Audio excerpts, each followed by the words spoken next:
Assalamualaikum warahmatullahi wabarakatuh. Selamat pagi, selamat siang, selamat sore, dan selamat malam semuanya. Di materi etika profesi kali ini adalah kita akan belajar mengenai etika berkomunikasi. Pada dasarnya, em, kita sebagai makhluk sosial itu pasti tahu ya bahwa ada sebuah etika, ada sebuah tata krama dalam berhubungan dengan manusia yang lain. Gitu.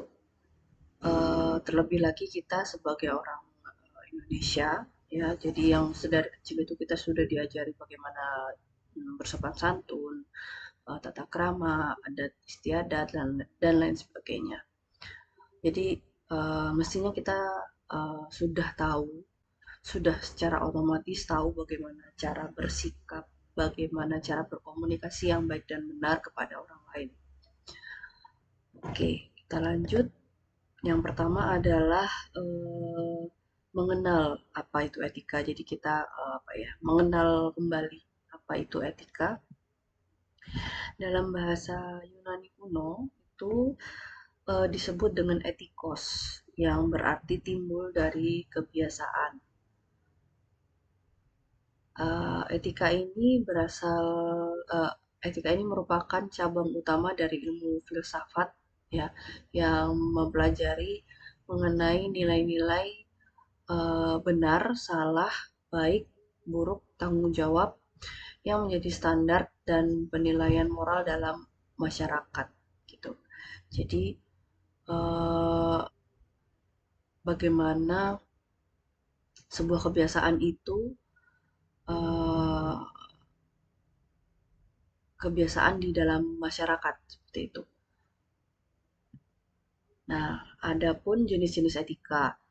Ada dua jenis etika itu. Yang pertama etika umum, yang kedua etika khusus. Nah, yang etika umum ini adalah bisa dilihat ya, etika yang membahas mengenai kondisi dasar dan umum tindakan manusia secara etis. Gitu. Jadi, etika umum ini sebagai tolak ukur secara umum dalam menilai baik atau buruk, atau benar dan salah suatu hal atau tindakan. Gitu. Jadi, beberapa standar ini termasuk etika umum adalah adat istiadat yang berlaku, norma masyarakat, dan norma agama gitu. Kemudian yang kedua adalah etika khusus. Jadi kebalikan dari etika umum yang bersifat lebih general. Nah, etika khusus ini etika yang mencakup prinsip-prinsip pada bidang kehidupan tertentu. Bagaimana maksudnya? Jadi etika khusus ini eh, kaitannya tuh erat dengan peran, profesi, atau bagian tertentu di masyarakat. Misalnya, etika khusus seorang anak, etika khusus seorang pelajar, etika khusus seorang dokter, etika khusus jurnalis, dan lain sebagainya. Seperti itu. Jadi, lebih fokus ya, lebih lebih to the point gitu.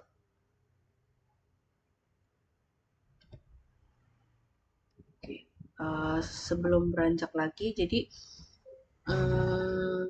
tadi di etika khusus ini karena dia apa ya khusus apa ya hmm, lebih fokus gitu ya, lebih fokus pada peran atau profesi atau bagian tertentu di dalam masyarakat, sehingga etika khusus ini dibagi lagi menjadi dua kategori.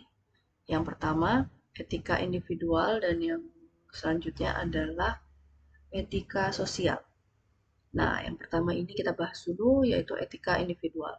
Etika khusus ini mencakup standar dan acuan sikap manusia terhadap dirinya sendiri. Gitu ya. Misalnya, seorang manusia ini harus paham bagaimana menghargai dirinya sendiri dengan tidak melakukan hal-hal yang merugikan diri sendiri, seperti memakai narkoba atau bunuh diri. Intinya yang eh, menyakiti diri sendiri, merugikan diri sendiri gitu ya. Nah, itu adalah etika individual. Kemudian yang kedua, etika sosial.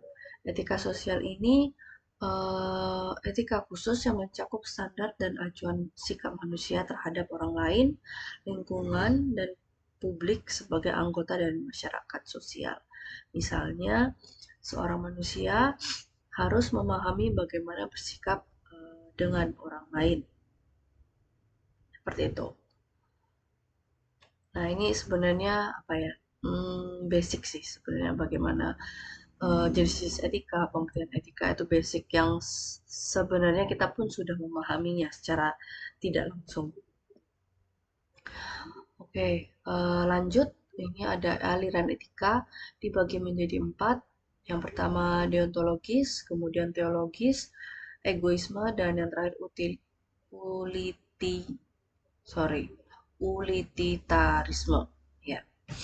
Oke, yang pertama deontologis. Jadi etika ini memandang bahwa nilai dari sebuah tindakan tidak dilihat dari tercapainya tujuan, namun dari niat baik yang mendorong seseorang untuk melakukan tindakan tersebut. Gitu. Jadi dilihat dari niat baik ya. Jadi bukan dari tujuan. Gitu. Kemudian yang kedua adalah teologis. Nah, berbeda dengan deontologis yang tidak mementingkan tujuan, teologis ini intinya adalah tujuan atau akibat dari sesuatu. Jadi, etika ini menyatakan bahwa walaupun manusia sudah memiliki niat baik dalam bertindak, tetapi tetap harus diiringi dengan tujuan akhir yang baik juga. Gitu. Kemudian yang selanjutnya egoisme. Nah, seperti pengertiannya, jadi ya dalam egoisme ini manusia memiliki kecenderungan untuk mempertahankan diri dengan hal-hal yang menguntungkan bagi dirinya sendiri dan tidak memperdulikan orang lain. Egoisme ini mementingkan kepentingan dan urusan pribadi di atas kepentingan orang lain untuk mengejar tujuan pribadi. Kemudian yang terakhir, utilitarisme diambil dari kata Latin yaitu utilis yang artinya bermanfaat. Nah, utilitarisme ini adalah tindakan yang dilakukan manusia untuk memberikan manfaat kepada orang lain, baik di sekitarnya maupun cakupan masyarakat yang lebih luas lagi. Itu tadi keempat aliran etika. Kemudian yang kedua, poin kedua adalah etika dalam berkomunikasi. Yang pertama, memulai pembicaraan. Jadi kita melihat face to face gitu ya, lihat keadaan calon lawan bicara kita maksudnya sebelum kita ngobrol, kita lihat dulu nih kondisi keadaan calon lawan bicara kita kondusif atau tidak saat kita akan mengajak atau memulai pembicaraan. Itu kita harus tahu bagaimana membaca situasi dan kondisi itu. Kemudian selanjutnya adalah ramah dan sopan.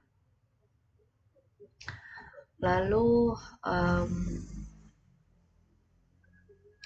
ramah dan sopan ini ya pasti kita menyapa gitu ya, menyapa lawan bicara kita dengan ramah dan sopan, tapi ingat tidak dibuat dengan apa ya, tidak memberikan kesan dibuat-buat gitu.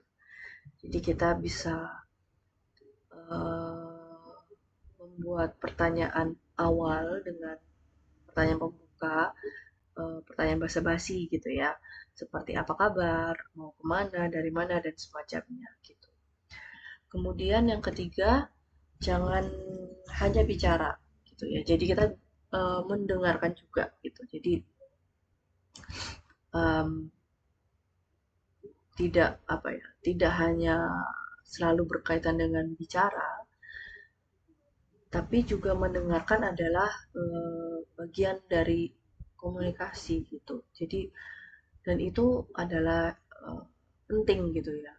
Jadi ketika kita terlalu sibuk bicara sehingga tidak memperhatikan apa yang lawan bicara kita ucapkan gitu ya. Jadi seakan-akan ya kita tidak menghargai lawan bicara kita gitu. Oke, itu yang pertama adalah memulai pembicaraan. Kemudian yang kedua, em, komunikasi tatap mata. Komunikasi komunikasi tatap mata ini bisa dibilang apa ya? Selalu kita lakukan setiap hari gitu. Kita ketemu teman, kita ketemu dosen, kita ketemu eh, petugas Indomart, Alfamart dan lain sebagainya gitu kan. Nah, itu kita selalu berkomunikasi secara tatap mata, face to face. Tatap mata yang pertama adalah tatap mata lawan bicara kita. Jelas ya, kita waktu ngobrol, waktu bicara itu jelas kita memperhatikan lawan bicara kita, tidak sambil lihat kanan kiri dan itu kesannya tidak sopan gitu ya. Jadi kita adalah menatap lawan bicara kita. Jangan sampai kita melihat arah lain yang akhirnya membuat lawan bicara kita itu terganggu dan merasa tidak diperhatikan. Kalau misal kita pasti ada satu dua orang yang apa ya merasa canggung gitu ya atau kesulitan menatap langsung mata lawan bicara kita, kita bisa melihat ke arah garis tengah di antara kedua mata. Ya, jadi garis tengah di antara kedua mata itu sejajar dengan hidung. Nah, itu kalau kita canggung nih, kita bisa melihat bagian itu gitu. Jadi kita tidak merasa apa ya, kikuk gitu saat berbicara. Oke, yang kedua adalah jaga intonasi dan kecepatan bicara. Oke, kita bicara dengan apa ya, suara stabil, tidak terlalu pelan, tapi juga tidak terlalu tinggi. Dan keduanya ini bisa menyebabkan orang salah mengerti. Misal kita terlalu pelan atau terlalu tinggi, gitu. Dan bisa tidak paham dengan apa yang kita sampaikan. Gitu. Jadi berbicaralah dengan kecepatan normal supaya lawan bicara kita itu bisa menyimak dengan baik. Yang ketiga, melontarkan pertanyaan. Ingat, sekali lagi jangan cuman hanya sibuk bicara dan tidak menyimak apa yang dibicarakan oleh lawan bicara kita. Jadi kita harus mendengarkan dengan baik yang dikatakan oleh lawan bicara kita dan kita menyauti juga dengan uh, menanyakan pertanyaan gitu ya atau pertanyaan atau pernyataan gitu. Jadi apa ya komunikasinya tuh hidup gitu ya. Komunikasinya itu ada timbal balik, bukan hanya satu arah seperti itu. Oke, selanjutnya adalah komunikasi lewat media. Komunikasi lewat media ini bisa diketahui sekarang media sangat gencar gitu ya, gila-gilaan gitu ya, apapun media apapun bisa lewat handphone, bisa lewat laptop, komputer, video call dan lain sebagainya gitu.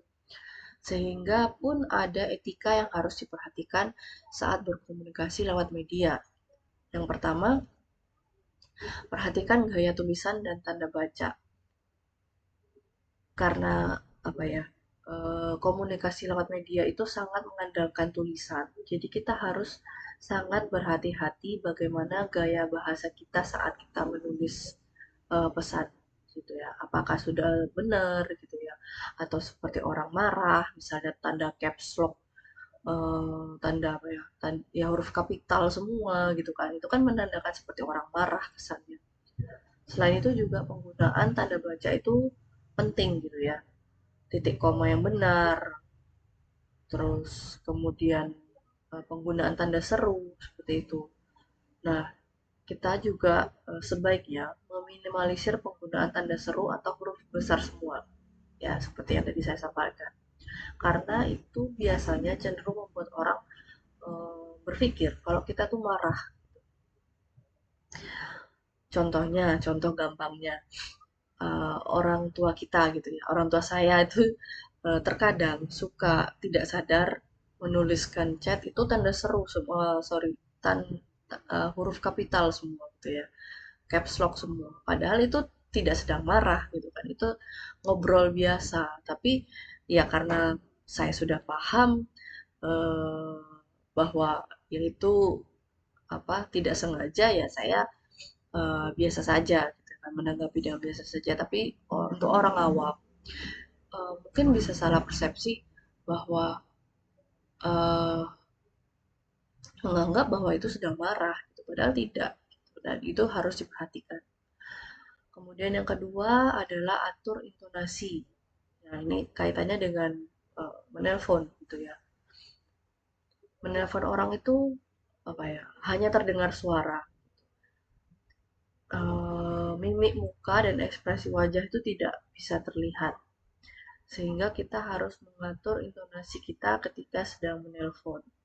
Beda cerita kalau kita video call gitu ya, atau Zoom atau Google Meet dan lain sebagainya. Nah, itu terlihat apa ekspresi muka kita terlihat, suara kita terdengar gitu. Tapi kita juga harus memperhatikan eh, pada saat kita berbicara atau lawan bicara kita berbicara, kita harus memperhatikan juga melihat layar gitu, tidak sedang eh, apa ya mengerjakan pekerjaan lain gitu. Nah, itu seakan-akan tidak memperhatikan lawan bicara kita. Seperti itu. Contohnya gampangnya seperti saat dosen kalian kuliah Zoom dan kalian sibuk sendiri, entah itu tidak memperhatikan layar atau mengobrol dengan orang lain di belakang laptop kalian dan lain sebagainya. Nah, itu sangat tidak sopan seperti itu ya. Oke, yang ketiga adalah pikirkan apa yang ingin ditulis.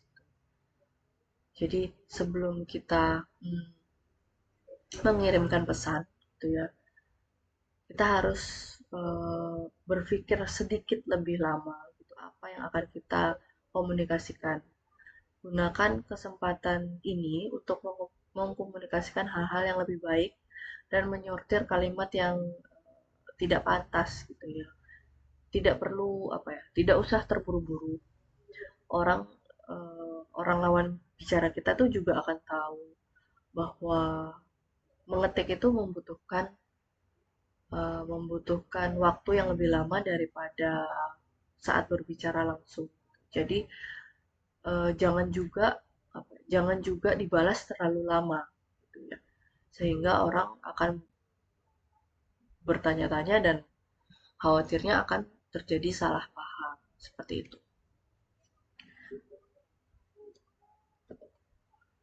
Oke, kemudian lanjut poin berikutnya adalah teknik komunikasi yang baik.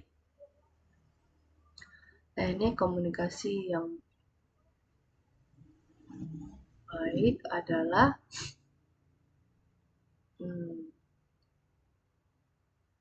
yang pertama eh, bicara yang jelas, jelas ya.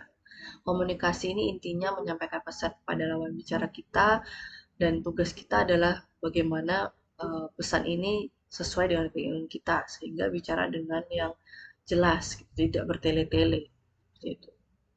Kemudian mendengarkan dengan baik. Nah, selain berbicara, kita juga harus mendengarkan tentunya. Nah, karena ini adalah part yang sangat penting juga dalam komunikasi. Tanpa kita berusaha mendengarkan yang baik, komunikasi ini tidak akan berjalan dengan efektif. Kemudian tatap lawan bicara kita. Nah, eh, dengan kita menatap lawan bicara kita akan merasa lebih dihargai sehingga komunikasi berjalan lebih lancar. Kemudian konfirmasi jika merasa salah paham. Nah, kesalahpahaman ini sangat mungkin terjadi baik itu mau bicara langsung maupun lewat media gitu. Sehingga kita perlu mengkonfirmasi langsung hal-hal ini supaya bisa meluruskan keadaan gitu ya, supaya tidak ada miskom. Kemudian yang terakhir perhatikan komunikasi nonverbal. Komunikasi nonverbal ini eh, contohnya ini seperti gestur gitu ya. Jadi bukan hanya soal bicara atau verbal, tapi juga ada non verbal. Bagaimana pembawaan kita saat berbicara dengan lawan bicara kita. Yaitu tadi ya, seperti gestur tubuh, mimik wajah kita, penampilan, tanda baca kalau di lewat media dan lain sebagainya. Nah, itu termasuk komunikasi nonverbal yang harus diperhatikan. Oke.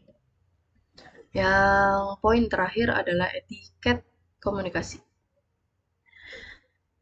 Etiket komunikasi ini uh, dikenal juga ya sebagai tata krama. Jadi yang mengatur sikap dan tindakan manusia dalam bergaul dengan manusia lain berdasarkan standar sopan santun dan adab. Etiket ini sebenarnya secara sadar atau tidak itu sudah kita pelajari dan pahami sejak kecil gitu ya. Tapi untuk lebih jelasnya coba saya jelas ke saya back to back saya background lagi. Nah, ini contoh-contoh etiket komunikasi. Yang pertama, penggunaan bahasa yang baik dan intonasi yang sesuai gitu. Jadi jelas ya, bahasa yang baik dan intonasi yang sesuai. Tidak terlalu terburu-buru, intonasinya juga tidak terlalu pelan, tapi juga tidak terlalu keras gitu. Kemudian yang kedua, mengucapkan permisi ketika lewat di depan orang lain. Ini jelas unggah-ungguh ya, unggah-ungguh apalagi di budaya Jawa gitu ya, sangat memperhatikan unggah-ungguh. Kemudian yang ketiga, mengucapkan tolong ketika minta bantuan. Ini juga jelas sudah dipelajari, sudah dibiasakan sejak kecil. Kemudian mengucapkan tolong ketika minta bantuan, apa ya? Three magic word ya. Tolong, eh oh ini ke copy, sorry. Berarti tolong, mohon maaf, gitu ya, dan terima kasih. Nah, ini mengucapkan maaf ketika melakukan kesalahan. Oke, kemudian menghormati orang-orang yang lebih tua dan mengurangi kebiasaan menyela ucapan orang lain. Itu tadi contoh-contoh etiket komunikasi. Nah, ini contoh kasus yang umumnya biasanya ditemui oleh teman-teman mahasiswa gitu ya. Ini juga banyak dibahas oleh teman-teman dosen gitu. Etika bagaimana mengirim pesan dengan dosen. Nah, ini contohnya lewat media ya. Media WhatsApp, mau SMS, mau Line dan lain sebagainya. Yang pertama, waktu gitu ya. Menghubungi dosen itu di jam kerja atau jam kuliah gitu ya. Jangan menghubungi dosen di waktu istirahat atau di waktu ibadah. Kecuali dosen yang bersangkutan sudah mengizinkan atau sudah dengan teman-teman mahasiswa sudah sepakat untuk oke, silahkan menghubungi saya kapanpun. Misalnya ini terkait untuk asistensi misalnya ya, mau menghubungi saya kapanpun, tapi nanti saya membalas di saat saya eh, ada waktu gitu. Misalnya kalau jam istirahat atau jam sudah malam teman-teman eh, mengirim pesan gitu, tapi ya dibalas sama dosen di saat pagi, ya silahkan gitu ya. Tapi itu sudah disepakati atas dasar kesepakatan gitu. Tapi kalau tidak ada kesepakatan gitu ya sudah, berarti menghubungi dosen di jam kerja atau jam kuliah. Jam kerja itu kalau di UPN gitu berarti jam 8 sampai jam 4 gitu ya.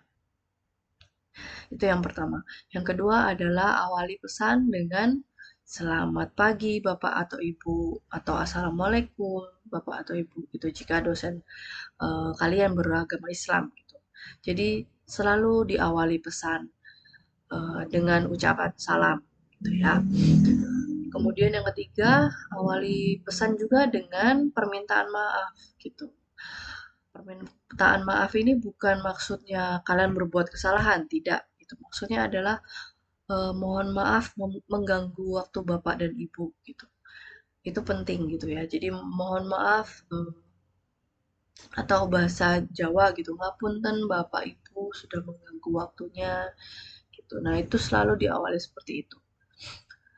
Selanjutnya yang keempat adalah memperkenalkan diri. Gitu. Nah, memperkenalkan diri, kenalkan nama saya siapa, bla bla bla, mahasiswa program studi DKV angkatan 2020 misalnya gitu ya. Jadi dosen bisa tahu ini siapa gitu, walaupun mungkin dosen sudah kenal, sudah tahu atau sudah menyimpan nomor kalian, tapi tetap diawali dengan memperkenalkan diri gitu. Oke, lanjut penggunaan kata. Hindari menyingkat kata agar pesan semakin mudah dimengerti seperti saya dengan SY atau yang dengan YG. Semester itu SMT, mahasiswa MHS dan sejenisnya. Jadi hindari menyingkat kata-kata. Kalau bisa ya tulis apa adanya gitu ya. Mahasiswa ya mahasiswa. Semester ya semester gitu. Tidak ada yang singkat-singkat seperti itu. Mungkin dosen-dosen muda mengerti, tapi dosen-dosen yang senior atau yang sudah sepuh itu belum tentu mengerti loh bahasa singkatan seperti itu gitu ya. Jadi sebaiknya hindari menyingkat kata-kata. Kemudian yang keenam, penggunaan kalimat. Nah, gunakan kalimat sederhana yang efektif sesuai maksud dan tujuan. Jadi langsung to the point, tidak bertele-tele gitu ya. Contohnya ini ya, saya mau konsultasi tentang rencana kontrak perkuliahan, bla bla bla bla gitu. Tidak tidak muter-muter lah kalimatnya gitu ya. Kemudian yang terakhir, penggunaan kalimat diakhiri dengan salam atau mengucapkan terima kasih.